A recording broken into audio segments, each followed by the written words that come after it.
Sanibonani ababukeli be-Transformation Live. Igama lami uSthembiso Pro Ndlovu ugatsheni ubabenye out. So ngiyajabula kakhulu ukuba la namhlanje because yenye ama platform amakhulu le eSouth Africa. So uSthembiso Pro Ndlovu is a comedian, is an actor, is a promoter, motivational speaker. I've just added some few titles on my name.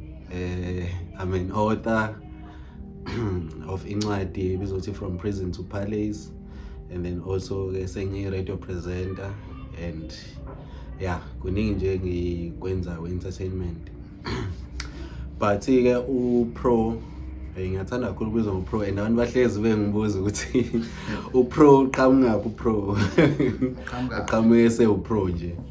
Now uPro kahle igama lami lesibili actually likhona kwi-ID. Ngikhule ngibizwa ngalo kwakuyigama lesikole. Thina sikhule ngaleza izikhathi ke usaba negama lasekhaya ube negama lesikole. So ekhaya ke ngakhula ke ngoba nguSthembiso. So ayikwahamba ke isikhathi ke mase kumele ngene esikoleni ngaqanjwa igama lesingisi lasuselwa from igama lami lesizulu to lesingisi. Ngicathi nje ubaba wenqena angifuni ukuthi wenqena ucabanga umuntu omdala. Kodwa wavela wathi nje uPromise. Leli gama lika Pro likhama la Promise. uPromise. Lapho mina ngathi professor. Lo Ukuthi sibangele. So uPro ke uqhamuka lapho uPromise. So ngikhuleka nje esikoleni ngibizwa ngoPromise up until ngafunda amabanga aphansi, ngafunda amabanga aphezulu ke ngisema ngifika ka grade, I think it was grade 10 la khona uthisha wami wesiZulu uthisha uNtuli wathi why uloku ubizwa ngegama elilodwa uPromise kodwa futhi uSthembiso indaba ungabe usebenzisa igama elilodwa. I think nawe esebona isikhathi sesesiphila kusona ukuthi hayi seku right ukuba negama lesizulu even esikoleni. So kasho ukuthi vele uyikhuluma lento nami ngisalithanda legama ngibuye ngiconwe ngalo esikoleni. So uPromise igama lamantombazane ehlekwe. Manje agcina nami sengingasalithanda. So ngase ngidecide ukuthi yazini sengiyalivala le gama. So ngathi mayithi ngizama ukulivala ko classmates ayikwasho ukuthi sekulate selibangenile. So uthola ukuthi umuntu mabe kumele ngibize usejwayele ukuthi Promise, uthola ukuthi sekunzima ukuthi alibize akhumbule sethe Pro akhumbule ukuthi kama ngilifuli le gama. Thothi ngoba mina ngiyazi kubizwa mina sengizoqalaza. So ngathi manga grade 10 ke uthisha wami we-physical science uMemndlovu wathi ngeke wale gama lisaphuma ngcono sivele sikubize ngoPro. So ngagcina sound kangconywana makuPro. Exactly. So ngagcina senguPro kanjalo. So ngavele ngalithanda ke nami senguPro. So uPro kama kanjalo. But ke before ngize ngifike lapho mina ngikhulele nje ekhaya emndenini omningi ngisho njalo. Ekhaya sikhulele Underberg emakhaya asekhaya. But ke bengizalelwe eThekwini. Thina esikhule ngaleza izikhathi la khona uthola ukuthi umama uhlala emakhaya nezingane, ubaba usebenza eThekwini noma eGoli. So mina wami wayesebenza eThekwini. So ngizalelwe la eThekwini ke King Edward Hospital ngaso sikhathi ke ubaba behlala eClermont. So ngasho ukuthi ngizalelwe la eThekwini. So into ebeyenzeka ke ekhaya almost sonke nje ekhaya because ekhaya siba u14 actually bese u4 abafana amantombazane ayi10, but sekukhona ababili abangasekho sisoma umdala nobhuti wami aDengilama. Ohambe nje on an unfortunate incident ke mhlambe sobe sikhuluma ukuhamba kwesikhathi because ibebhlungu. So besithi ekhaya mabe sizalwa then uma fanele asuke emakhaya azobelethele eThekwini waphela iy'nsiza azikho emakhaya. So sigcine sesisalelwa la eThekwini kanjalo-ke. So ya ngazalelwa lana, then ngihamba ngokhulela emakhaya ke-Underberg endaweni yasemqatsheni, ibizwa ngokuthi umqatsheni, yes. Ila ngifunde khona amabanga aphansi. Ngafunda mina e-creche, ngafunda nje e-creche, siyathusuka e-creche kagogo. Mina bengifunda e-creche kagogo, ugogo wami wayene-creche. Gogo wakho yebo, ugogo uMamemela wayene-creche, actually uma mncane kababa. So ngangithi mangiya e-creche kanti ngiya kagogo. So mangikhala ngibale ngocasha endlini kagogo vele isekhaya.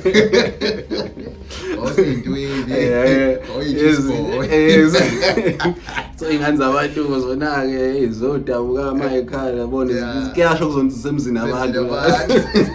Mina ngisekhaya.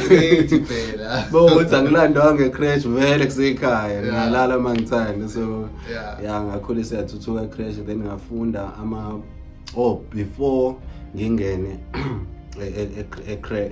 e-primary school, because uthando lwami le-art nje ne-stage mina liqale ngingakangeni ngisho esikoleni, because ngiyakhumbula ukuthi I think I was 4 years, and then ekhaya osisi wami kwakuyi-family choir, actually kwakuyi-choir nje yasekhaya, and sicula nami phela ngingane ngike ngilandela until yakhula ikhwaya gcina soyikhwaya yendawo, but oyakade isuka ekhaya. So ngalo ngiyithanda lento yokucula ne-stage. Sesisuka senza ama-stage play, kwaqala futhi nakhona kwaba into yasekhaya la besicula nabo nabayithanda futhi lento ama-stage play, then bayijoyina ugcina seyinto yomphakathi. Sekwaziwa nje njalo uma ngabe kuyi-New Year mhla ka-1 January khona into emakhaya kuthiwa isihlahla, kuthiwa sesihlahleni, then kuyaziwa ukuthi hawu kuyo-actwa lapho. Nami ngile ngithola ama-roles kanjalo-ke ngi-act ngiyingane ngimncane. So yakhula-ke lento yami yokuthanda i-art-ke from nje ngisayingane. Then ngithe uma ngifika e-primary, emqatsheni primary school la ngifunde khona amabanga aphansi, ngaba nenhlanhla ukuthi uthisha mebuza umbuzo ngangiba nayo impendulo futhi ngiba nale right. Ngaso sonke isikhathi. Yes, ngaso sonke isikhathi mina ngile ngisho le right kakhulu. Angisho ukuthi ngihlakaniphile kodwa ke sengishilo. Ayihlezi ikhona impendulo. So kanti i-explanation yokuhlakanipha. So ibamba imonometric yadlala. Sure. So yeah, I guess so. Kwaba mnandi noma sengifike e-primary because othisha bamthanda umuntu ohlakaniphile, and abo bagcina sebebona namanye izinto ezama potential okwazi ukuzenza ukuthi hawu yazi sibona manje akwenza ukuthi. So ngithema ngifike esikoleni, I remember in grade 3. Yeah, it was in grade 3. Ngaqala grade 2, but ngikhumbula kahle grade 3 la ngathola khona i-leading role kwi-stage play, and it was a big thing for me. I still remember namanje sikwenzalani. Ngangijwayele ukudlala ama-stage plays esiZulu and I would nail it although ngangimncane. So babeyithanda ukuthisha leyo nto. And then kwathiwa grade 3 kunomiss wakuthiwa Miss Shays. I think usafundisa khona emqatsheni primary school namanje. So hayi shuthi abona ukuthi kune-potential lokho. Othi-ke ukuthi va ngama-lines esingisi. Siyavuka nsona. Hayi bo, sivuka apha grade 3 emakhaya. Angiphathrizise, ngiphathrize isingisi, hayi kuze kube kushaya usuku. I remember ukuthi sasoyo performer kwi-high school yangasekhaya kuthiwa kwaMvimbela High School. So uma sifika kugcwele umphakathi, ugcwele ingane zesikole ezasesikoleni sethu nezinye izikole. Yo, hayi yabona ngisho ukuthi i-stage fright ngangiqala-ke lapho ukusizwa-ke lapha. Man ngifika ngingane but ngitrainiwe phela ukuthi nawa ama-lines and sengiyawazi ngekhanda. But for the first time I think leya nto leya yangifundisa something because ngafike sa-actor and then ngavele ngakhohlwa ama-lines phambi kwabantu. Sabathe ngiyezama ukukhumbula. Uyabona lento ejwayele ukwenza ingane mina ngiyayazi ngoba yenzeka kumina. Ubona ingane mekuyadideka to senzama uyikhumbuza nithi because uthola ukuthi ingane ayisazi because ini mina yangenza ke leyo nto. And manje saseyintwana awukwazi noku-improvise ukuthi yazi improvise fast. Angithi ngafunda lapho ukuthi okay uma usukubambeke kanje fanele uvele u-act noma yini because lapha ngendlela engangikhohlwe ngakhona kwaba blank emqondweni angisazi uzothiwani. Uyacabanga ukuthi nalesi ngisengizosisho amanye amagama angikwazi ngisasho ukuthini but ngibambe ngoba ngiya-act. But into engayenza lapha namanje ngisasho ukuthi kwangisiza ukuthi ngilokhuzana nje because ngafunda lapho ukuthi mo act vele uqhamuke namanye naloko okwazi ukuthi uvele uqhamuke nakho. Ngavele ngakhuluma enye into mina ngabona abantu bejabula kanti akuyona lento ekwi-script ngoba yabona i-script abasazi vele i-script. So ngafunda lapho so luke ngincoma njalo ukuthisha ngaleyo nto yabo. So yakhula ke lento kumina i-art esikoleni ngangicula ke futhi ngangilida kwi-school choir and ngayithanda nje kakhulu lento ye-stage i-art kodwa ke ngingayeki ukufunda. And njengoba ngishilo ukuthi ngikhulele emakhaya mina Umqatsheni nje indawo esanda kudevelopa manje nje ugesi into esanda kufaka manje ongafaka ugesi lapha kule ndawo kwathiwa uzoxhopha inkomo. Emakhaya most of indawo zasemakhaya kusho njalo. Exactly. Even imixhaso I think yakhiwe manje nje isanda kwakhiwa. Yabo nje le culethe noma ngabe izindle zodaka mina ngiyazi mina ekhaya kuthi hayi kwakhiwa nje ngodaka kuyisemakhaya nje. Kuphileka futhi singenankinga hayi lento ephilwa manje hayi. And mina mfethu I always thank God ukuthi ngikhulele endaweni kanje ya because indawo kanje yana mina for mina ngeke ngisho nje mangikhuluma nabantu bami esikoleni nabo ukuthi yasisiza because mokhule endaweni kanje yana unalento einstolekayo ezingane yenhlonipho. And nalento le yokuzazi ukuthi uyingane yabo because yabo lapha yayingekho lento yokuthi ungayishaya ingane yami. Ingane yakamakhelwane kwawo ingane yakho uma ngabe ngenza iphutha phambi komuntu omdala ngidiscipline umuntu omdala. So le nto yayenza ukuthi noma ngabe ngikuphi ngihlale ngihlonipha. So le nto leyo ukuhlonipha umuntu wakhula nayo kanjalo ukuthi ngishakuthi ukuphi awuhlonipha abantu basekhaya kuphela yabo. Unlike manje uthola ukuthi ingane uthi uzoyi discipline kuthi awuyena umzali wami awonakele phela sekonakele yabo ukuthi ngeke salungisela sekulate. So I mean I always thank God ngalokho ukuthi ngikhulele endaweni yasemakhaya kanjalo la khona obekuphoqa ukuthi ihlonipha and thina sasikwazi ukuthi singakwazi ukungena endabeni zabantu abadala. Usizi lasekhaya kwaba usizi lasekhaya kodwa lingabhali ebusweni bakho. Yazi manje ukuhlangana nengane ubone ukuthi ukushubile ekhaya. Thina sasithi noma siphume ekhaya singadlili kodwa siqhamuke emgaqweni ngesmile. Ubone ukuthi hayi sizobingelela futhi sitshengise nje asihambe futhi sicela amashumi uthi ngwana ngilambile singizohambe ngicela ungibe hayi donation yabo. Indlela nje ejwayelekile la eThekwini leyo angithi yabona into esingayazi sile sikhulele emakhaya because uyiqabuka la eThekwini uhlangane nengane nje u6 years akucela imali. Hawu uzuthuke yabo nje nami mfethu ngikhulele emakhaya iyangithusa lento yasemadolobheni ingane icela imali. Hayi ngibona ukuthi ayihlazo leli. Hayi and emakhaya monza leyo nto wawukhuzwa ungakhuzwa kabi kuthiwe nje hayibo wawushawa exactly ukuthi uzojwayela kabi nanti uzogcina usuganga usufuna le mali. Yes kodwa phela mhlambe nangazo isikhathi imali engabikhona la abazali babebona ukuthi babangela istress ubacela imali. Phela uPondo mfethu wazi back then I remember mina ekhaya esikoleni angithi mangiphethe u30 cent kube ngokuthi ngiphethe imali eningi cabanga u30. And I remember ukuthi ngikhumbula kahle ukuthi e-primary ngangifunda yona khona emqatsheni i-school fees u25 rand. 25 cabanga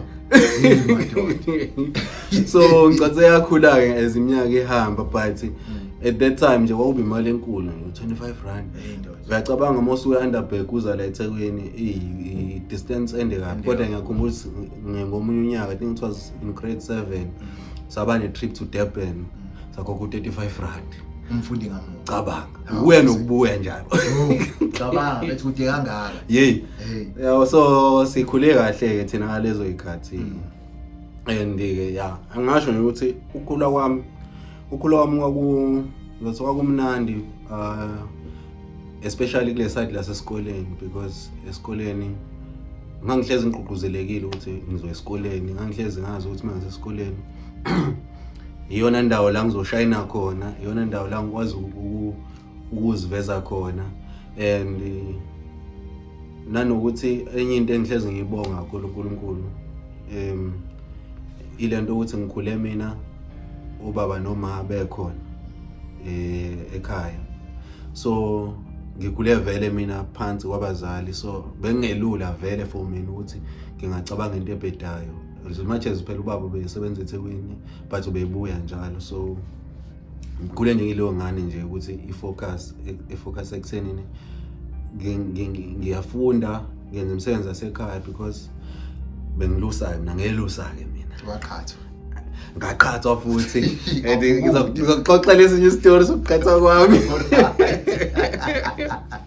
Khona isitori engasikhohlwa sokuqhathwa kwami. Ya thina sasiselusa, sabhukuda, saqhathwa, sadlala ibhola. Yabo nje lento yokulusa, akuthi ezinye izinto mfethu uzibona ngoba usumdala ukuthi zibaleka kangakanani, because awu understanding isikhathi usamncane. For example nje mina ekhaya awuthola ukuthi mhlawumbe inkomo mhlawumbe zu 23 ubuye nazo zu 22 eyodwa thothi edukile, ushayelwe le yodwa, awulali. Awulali nala ekhaya, ithiwe hamba. And leyanto leyo umuntu osuke engayi-understand mesamncane ubona ngathi uyahlukunyezwa. Why ngizoze ngishayele inkomo yodwa ngibuye neningi yabo, kanti laphana usufundiswa lento yokunakekela. It's obviously uma ukwazi ukunakekela imfuyo uyokwazi ukunakekela umndeni.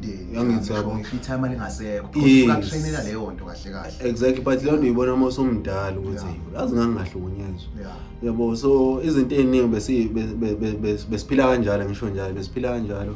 Bekuba ukuthi nje mina I remember ukuthi routine yami bekuba ukuthi mangiphuma esikoleni ngiyekhaya ngifike ngiwashe i-shirt noma angithi ngiwashe uniform, emva kwashe uniform ngiyadla, ngiyodlala ibhola. Isikhathi sokulandwa kwenkomo saziwa yimina, because phela meke waqala wathi fanele wazi ukuthi ayisemele entabeni, and lapha kuney'ntaba zangempela-ke ngoba abantu abaze-Underberg, iy'ntaba zangempela, uyaclimb impela nje uhambe kakhulu. So kumele usenze sure ukuthi uhamba kusakhanya ukuze uzokwazi ukuyithola iy'nkomo, ukwazi ukuyibona uma zikude, ukwazi ukubuya nazo. So kuba ukuthi ngihamba ngolanda iy'nkomo mhlawumbe ngabo-5, uma ukuthi sebusika, uma ukuthi sehlobo mhlawumbe ngabo-5:30 ubuya ney'nkomo, and then uyakwazi ukuthi wenze umsebenzi wesikole. Mind you, ugesi awukho, wenza ngekhandlela. Sure.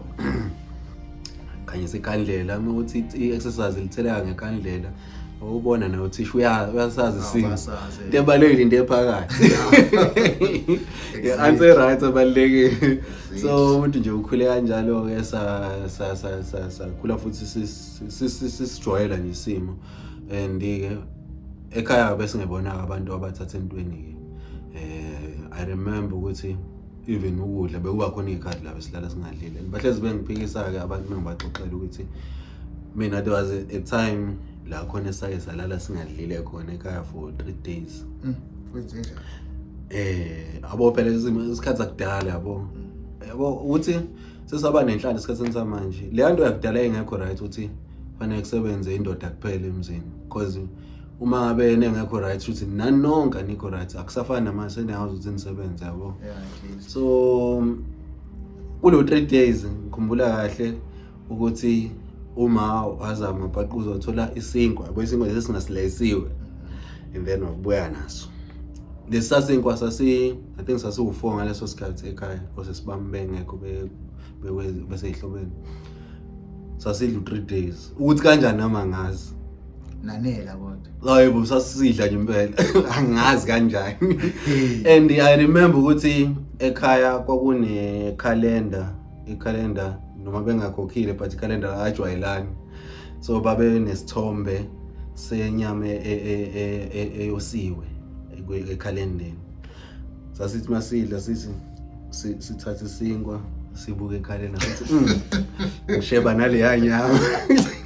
Hayi kwakunzima. Ayikho into zosheba ngayo. Mhlambe thothi uzofika ikhathi zokulima. Kulinywe kutshalwe umbila. Thatha lo mbila nihamba neyogaya kokhona umshini wokugaya sewakhiwa impuphu khona la emakhaya.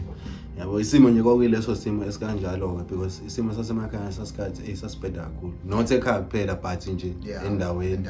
Isimo nje sasingekho right.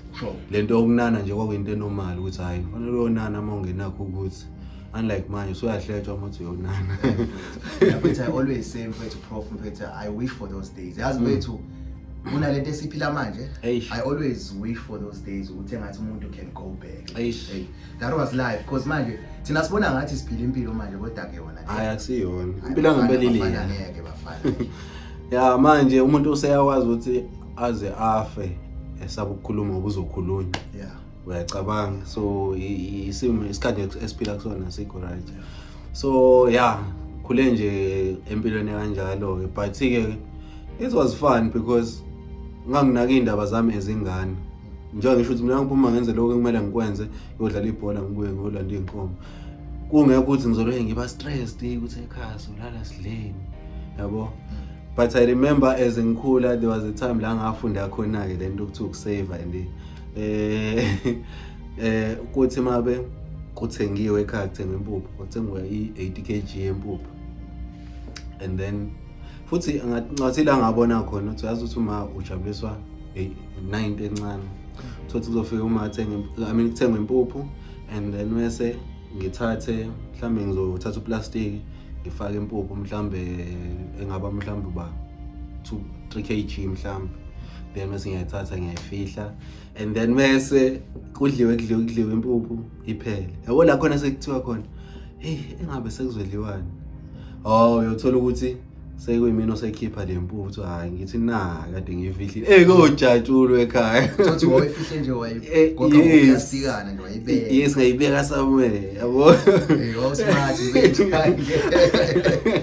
smart. So yabo ngabona ngikhula ke naleyo nto ukuthi ekhaya yazi ukuthi kunezinto othi mozenza bavele bajabule and ekhaya ugcina usuthanda ngenxa izinto ezincane efana nalezo nje yabo. So ngakhula endaweni kanjalo and then ke kuleyo oqhathwa ke nokubhukuda ke ngoba ikhona la zazisha khona kakhulu ke and ila ubona khona la ngempela ukuthi hayi umfana ke wena represent ikini. Yes urepresent ikini urepresent isigodi sangake ngoba phela manje lusile kuhlangana igodi eziningi. Yes nanokuthi hayi lento esenza manje thina kwakuba umdlalo. Manje sewuthi umuzwa indawo mazilwa ngegodi bonke sekuyinto eserious sebekhiphelana nemmese sebesebenzisa nebhamu yabo kodwa thothi ingane ezincane nokufica ibhola umntuba ulwa nonongoma nomulwa nenquthu uvela uyibuza ukuthi awusewaphenduka kwaba kanje. Hayi sekuyibhamu hayi ingane encane ena 15 siphatha isibhamu. So ngakhula endaweni kanjalo ke ayisithi masobhukuda ayisifike isiqhatho lapha thina sasiqhathwa ngenye indlela ke manibonakala ukuthi hayi ngathi niyasabana vele kumbiwe imigodi ewuthula nomunyambelo imigodi yakhe ewuthula sithi wafana inyawo kuyona bese kuvalwe ngomhlabathi bese imigodi nisondelane nje kanje hayi kuthiwe ilwana hayi uyayishona umuntu mesakhathi akekho sheshayo hayi ngoba nihlale phansi wahlala phansi liyasha igogo angithi but it was fun yabo cause kwangeve ukuthi le nto lana senizolwa senizoba izitha kwakuba ukuthi nje niyazi ukuthi kuyadlalwa la kodwa futhi fanele kube khona ozohlonipha umunye ngoba le nto yenzelwa lokho ukuthi nihloniphane mina abafana because enye into yenza ukuthi abanye abantu bangahloniphani ngona ukuthi abazana amandla uthi kanjani. So sakhula ke endana kanjalo. So ngelanga ngiqhathwe saqhathwa egroundini sidlala ibhola. Hey, ngimshaye lo munye and then mase kuvele kuthathwa wakubo vele kuthiwa abangihlanganyele. Ngaleso sikhathi kwase ngene lento ke ama cassettes lawa abukwayo ama video cassettes. Jackie China. Sasingani uthi Jackie Chan. Jackie China. Saqala sasiwu Jackie China. Saqala abantu sibuka Jackie China. No Jackie China lo angithi asinama TV emakhaya sihamba sobabona la no TV na TV khona ngisho ngo50 cent isihlanu. Facebook ama movie. Sorry. So ayisiqale sesibuka lento Jackie China. Olungise prof incwadi iqonde. Yeah. So sibuke masibuka Jackie China. Angithi yabona ubuke ugcina so feel ngathi uzosuyawazi ukuyenza. Hayi. So ngibuka. Hayi mabelo. Hayi silesi practice lento sibe siyizame masisesikoleni, masiyigangela siyidlalela. Izibin cake lezi za Jackie China. Hayi kuthe kanti ngizoqhathwa ke nalabafethu ke lapha bandawonye bawu2. Hayi ngibona omunye ungapha, omunye ungapha. Ngithi yazini la. Angishaya ispin kick sa Jackie China. Manje bazovele beze kanye. So the best way was ngibanqoba. Hayi yabashaya ispin kick. Qala ngibheke ngapha. Ngiyasho ukuthi lo ngapha uzoyitshela ukuthi ngizoshaya lo ngapha kanti ngibashaya wabe kanyanye. Ngifuna ukuvele ngiphakame ngemoyeni ngibashaye qaqa. Hayi beze basondele. Ngiya. Hayi basondele. Ngile ngibantshontsha kancane ngithi qala lo ngapha ngithi qala ngapha. Hey basondele. Sifike isikhathi sokumele ngiphakame phela manje. Umzimba uqinile. Hey ngiso abasondele. Hey angibona ukuthi sengabashaya ke manje. Ijose mfethu ngaphakama emoyeni. Angazi ukuthi inyawo wayi zagoloza uyakubona. Ngikhumbulayo nje ngashaya phansi ngesiko. Ubuhlungu ngabuzwa lapha angikhalanga kanje. Ikhona lento engqondweni inkinga umzimba uvumu uqinile. Ngakhala asasingekho nesimo sokuthi bangishayeke sengidluliwe. Wawusuyishayile wawele. So enye izimpi zami ngeke ngikhohle lezo ekukhathweni kwami. Sure. Yeah, so sorry. Ngakhula ke kanjalo ke.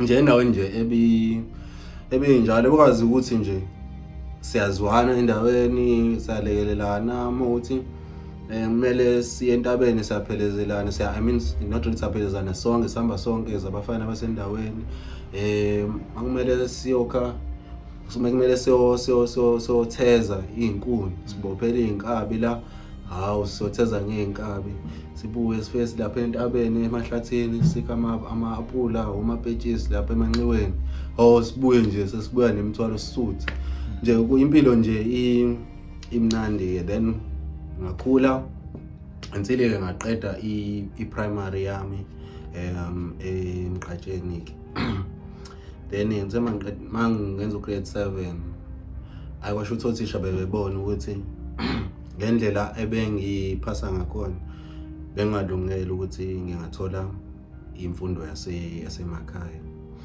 Ayikwasho ukuthi nami ngase ngifisa vele ukushintsha indawo. Sathutha kanjalo ke ekhaya sesohlala eMaritzburg ngoba sekuyiseMaritzburg ekhaya endaweni yaseSweetwater.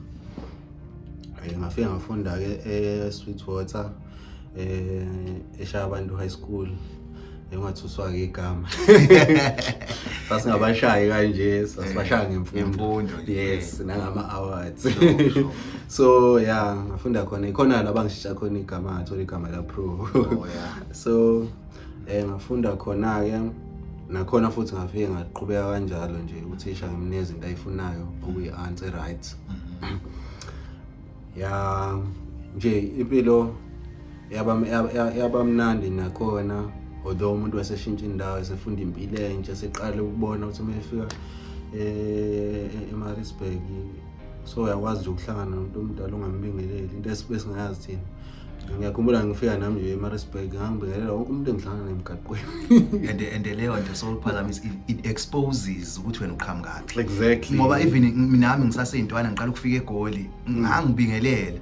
Bese bethi abantu abadala bayabona uma usuke emakhaya ukuthi lo akuyona imbewu yalayo. Yes. Yabo. Now you have to adjust ke manje usufikele okushini so emakhaya and stuff but yeah you may continue. Kuba nzima because manje somele ufunde na ungabingeleli. Yeah. Yabo manje usufunda into wrong but ngenxa indawo kuyona. So yeah sakhula ke kanjalo ke Sweet Waters. Yeah amathuba nje elukevela. I remember ukuthi I think esikoleni sami I was the first one ukuthi ngifunde ngebasari ngise high school. Because yeah I think ngayithola ngiya grade 11 from enye inkampani ekomkondeni and that was showing ukuthi ngumuntu oyimisele angana ngesikole. And why mina lokho kwakungumotivator yabo ukuthi ngifocus. And ziningi izinto ezazenzeka ke along the way efundeni kwami ezazizama ukungiphazamisa. I remember nje ka grade 12 sasobhala iphepha le life science ngo September. Day before that sathi siphuma ngo-study sihamba nomunye umngane wami vele sabanjwe inkunzi. And masibanjwe inkunzi I remember ngangiphethe ifoni i-D500 wasayiva ifoni ke impela ke ngayizayikhathi yayidlisile. So ngathi mangiza bawuthula abafethu abasibambayo nathi sihamba sibawu2 and zingane bona abadala. Ayibathi mabeze impela kuthini avela sisuke eqala abaleke lo ngithi manje ngiyasuka ngiyabaleka nami bese ngivele ngiyawa. Abangibambe kanjalo ke mefika la kumina afika ngicindezele lo mfethu abese akhipha isando. I remember very well because ngangibona although kwakuyisebusuku because ko 1 ebusuku 12:1 but kwakunonyezi nje khanya. Then mekhipha isando ebesathi letha la ifoni asho nenhlamba ke angibambe angicindezele ayikhipha ifoni and then bese sibambe isando bese angishaye angithi qa esiphongweni la mawubheka kahle ukuthi mhlawumbe sisabonakala nginesibazi la ayabonakala sisibazi lesi esenziwa yilokho ngashawa ngesando la ngihleze ngibonga uNkulunkulu ukuthi angiphambanelwanga ekhanda because kwangenzeka noma yini.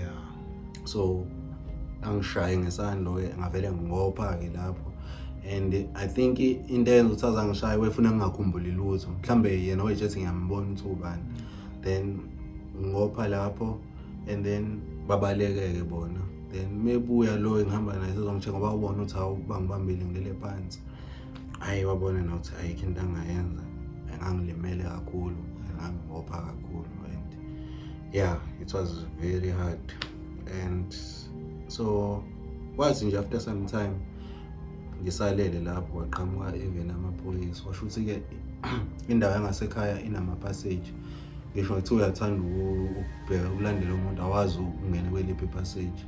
So wagcina nje ukuthi bangithathe bangisekhaya ekhaya bangithathe bangise esibhedlela then ngadishwa ke ngasala naleso sibazi ukuthi hayi indoda iyabhekana nesimo esinje.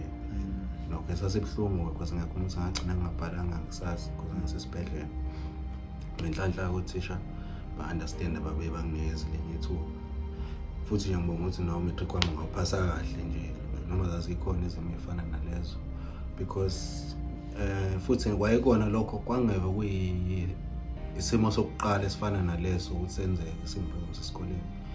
Ngasho ukuthi kwakuyinto engilandela because even ngise primary when I was doing grade 6 I was doing grade 6 sathi siphuma esikoleni so njengoba ngisho ukuthi kade ngisho ukuthi lapha isemakhaya kuphilwa ngamahashi nembongolo for as transport kwabanye abantu. Methu uyothenga nesitolo wena uthatha imbongolo ufake into oyithenga Sakhona namanje. Ngiyacabanga. So yeah, kwakunento kanjalo ke. But ke on that particular day siphuma esikoleni kwaba khona nje abanye abafowethu abasebenzisa amahashi ngendlela wrong. Kunosebenzisa transport bona basebenzisa for racer. And uma bebe racer ba racer la emgaqweni la sihamba khona masiphuma esikoleni. I remember very well ukuthi bathi mabeza sathiphisana sonke ukuthi hayibo yebo amahashi then sivuleke emgaqweni semaceleni and then abanye bayangapha and then nathi abanye seza ngapha but ngizothi nje shuthi into ayiqonde mina because wathi mebeza amahashi and then omunye umfethu babephuzile ke labafethu beqhudelana wavele weza ngakumina I don't know noma kwakuyinhloso noma wengidlalisa but wavele weza ngimina ngehashi uthe methu elijikisa esethi ufuna uliphinisela emgaqweni ngoba ngiseceleni komgaqo methu usethi uyalijikisa uliphinisela emgaqweni lavela shibulike ihashi lavela lawela phezulu ngangiyethela la eswini uthi angikwazi ukuniphenyela kunesibazi nje silayo seswini because avele nje ngalimala kwavela amathumbu kwavela amathumbu yes kwaba nje nakhona futhi ngopha and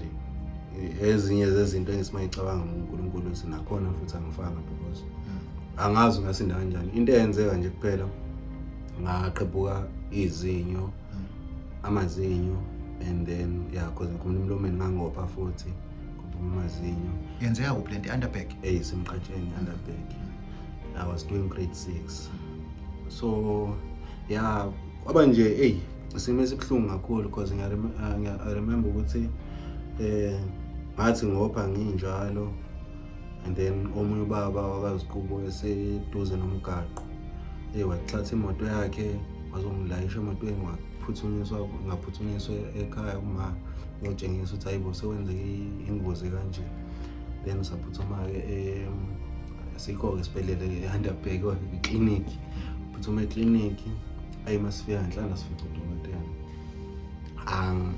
yazi ukuthi I always say mhlawumbe uNkulunkulu kukhona lento ayifakile vele kumina ukuthi ngicabange ahead because ezinye izinto ngiyibona manje sengimdala masifika eclinic udokotela wavele wenza incwadi ukuthi lo mfethu angihambe ngombophisa ngenxa yokuthi ebona ukulimala engangikona because I almost died kuleya nto leya but sayithatha incwadi noma and masiphuma sekumele se-police station I was like hayi ngeke masingambophisa hawu athukuma ukuthi hawu ngobani angibe nalento nje ukuthi at that time ngangicabanga njengomuntu ozophazamiseka esikoleni sekumele ngihambe icala nani but manje mase ngiyibuka ngayisiza ifamily yami because after sekwenzeke leli icala leli elagcina lingibophisa nami ngisazofika kulona kunezinto eziningi engiyifundile ngabona ukuthi yazi ukuthi ukuhamba inkantolo kuyindleko kuyadrainana kugodwa sibuka manje ngiyaphila but angizange ngimbophise naloko futhi sengamxolela because akaze axolisa even though wazi ukuthi wangilimaza but akaze axolisa but I don't have a problem with him and ngiyakhumbula ngithe sengimdala ngihamba ngithi nge-Underberg because sakhona ikhaya elikhulu elisasele kagogo nababa bomdala but mangifika khona angiyambona ukuthi hawe indoda seyaba nje yabona nje ukuthi uyangibona but usashawile lento ukuthi ufisa angazi noma uyafisa uxolisa noma useyangisaba asangibheki ngisho ubheke so izinto ezinjalo ubona ukuthi ngenza kahle ngaloyo ngangambophisa lo muntu because vele nje kwakuba umusha isikhathi because nawo ngiyaphila so izinto zezinto ezibhlungu ke lezo ke engadlula kuzona ngisafunda but lo engiphokophelile because nginalento ukuthi ekugcineni ngifuna lento engiyifunayo and ngizoyithola so ngakhula ke ngaqeda umatric wami and then ngaphasa kahle socacise lokho ngaphasa kahle akuciciselwanga akubuyelwanga wayo supplement lutho kodwa phela umusa kaNkulunkulu hayi ngobani. Yeah, sure. Yeah. So so after uqeda umatric ngaba ne gap year because ibhasari engangifunda ngayo high school ayinomgomo othi fanele ngenze i-mechanical engineering. So ngathi mangiqeda umatric ngangathathwa kwe-mechanical, ngathathwa ezinye izinto, ngagcina sengenza ke i-electrical engineering e-DUT. So but after i-gap year because that year ngangathathwa, so ngathi mangifika e-DUT ke ngafika ngenza i-electrical engineering. Which year? Ukukhumbula umuntu usemdala but prof ukhumbula wenza unyaka wakho uqala unini wasevarsity? I think it was 2011. 2011. Yeah. Okay. Yeah.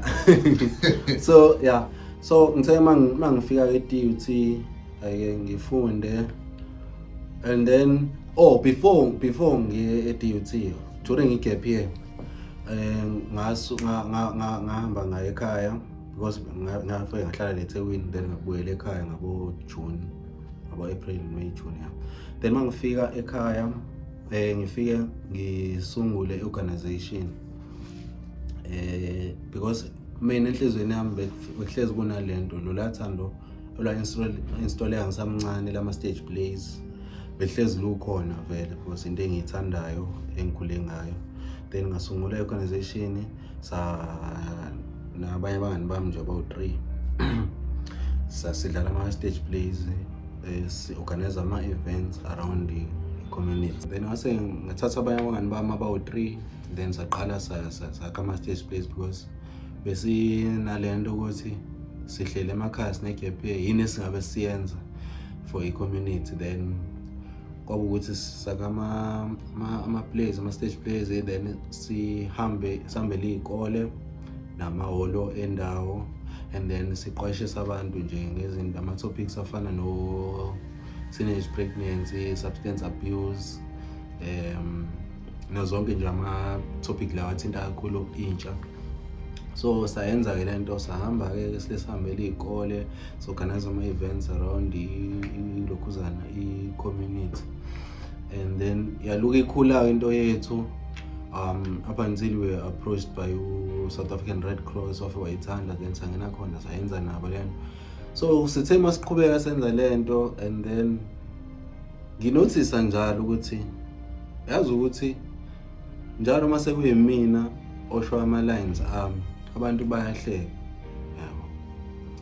Hayi ngithi uthi sike sizame ne-comedy, so siqala sizama ne-comedy, sesishaya ama-stage plays bese sizame ne-comedy as i-group. Kodwa hayi abantu bale beyithanda lento, qala kanjalo lento ye-comedy, qala kanjalo up until ngifike e-DUT in 2012. Ngiyakhumbula ukuthi ila ngaqala khona ukwenza i-comedy, bengijwayele ukuvakashela ama-poetry sessions.